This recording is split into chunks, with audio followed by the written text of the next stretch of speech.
नमस्कार, मैं हूं सुरेश झा। राष्ट्रपिता महात्मा गांधी की हत्या में शामिल विनायक दामोदर सावरकर की भूमिका क्या थी? हालांकि पुलिस ने उनको गिरफ्तार किया था गांधी वध के मामले में। अभियोजन पक्ष ने उनके खिलाफ कई सबूत पेश किए जो अदालत में साबित नहीं हो पाए। विनायक दामोदर सावरकर की जो गिरफ्तारी हुई थी वो इस वजह से हुई थी कि उनके संबंध नथुराम विनायक गॉडसे और नाना आप्टे के साथ थे। उनके साथ उनका मेलजोल था, आना जाना था। इस वजह से इस पूरे मामले के अंदर विनायक दामोदर सावरकर को शामिल किया गया। आइए आपको हम विनायक दामोदर सावरकर की हर पहलू के बारे में आपको जानकारी देते हैं कि आखिर उनको इस हत्याकांड में क्यों घसीटा गया। उनके खिलाफ कई गवाहियां पेश की गई कोर्ट के अंदर, लेकिन उसके बावजूद अभियोजन पक्ष उनको गुनहगार साबित नहीं कर पाया। राष्ट्रपिता महात्मा गांधी की हत्या के मुख्य आरोपी नथुराम विनायक गॉडसे और नारायण आप्टे समेत 9 लोग शामिल थे, जिनमें 8वें आरोपी के तौर पर विनायक दामोदर सावरकर भी शामिल थे। नथुराम और आप्टे के द्वारा संचालित हिंदू राष्ट्र दैनिक में सावरकर की विचारधारा का चित्रण हुआ करता था।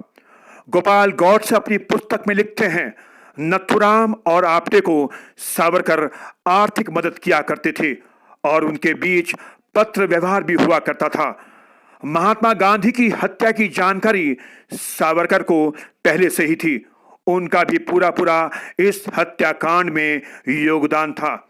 इतना ही नहीं, गोपाल गॉडसे जो खुद इस हत्याकांड के 9 आरोपियों में से एक थे, उन्होंने दावा किया है कि गांधी वध के लिए नथुराम और आप्टे को सावरकर ने अपना आशीर्वाद और शुभकामनाएं दी थी। इतना ही नहीं, अभियोजकों ने भी वीर सावरकर को ही गांधी वध का मुख्य षड्यंत्रकारी बताया था। अभियोजकों ने अदालत में दलील दी थी कि वीर सावरकर ने ही नथुराम और आप्टे के जरिए महात्मा गांधी की हत्या करवाई थी।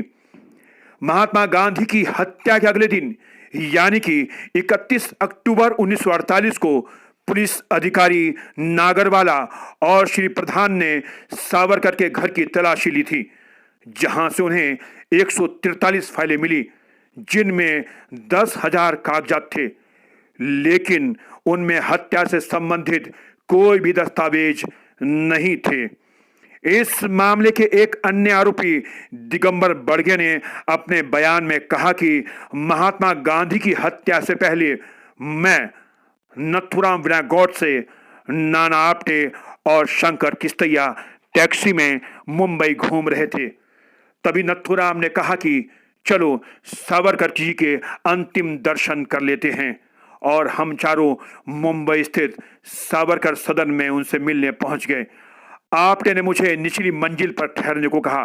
गॉडसे और आप्टे ऊपर उनसे मिलने चले गए।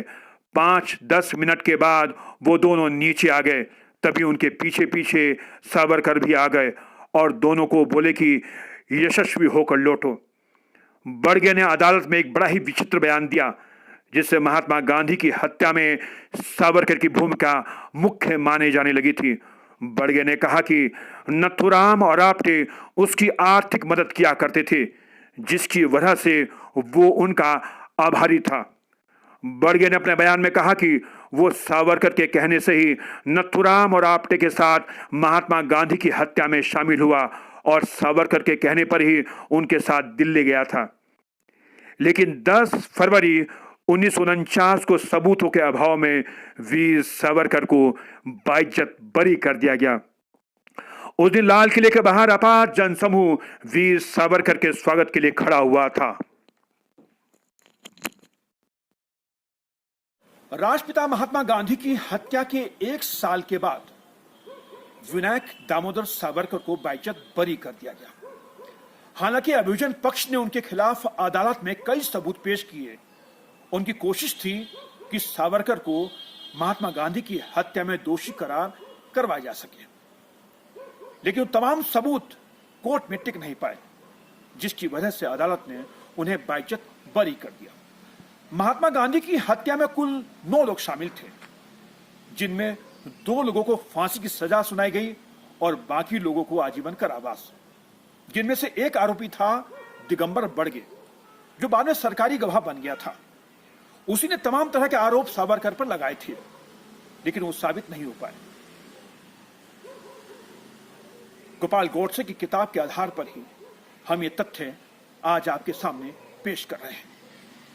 कैमरा पर्सन कंफू के साथ सुरेश झा, न्यूज़ नेट।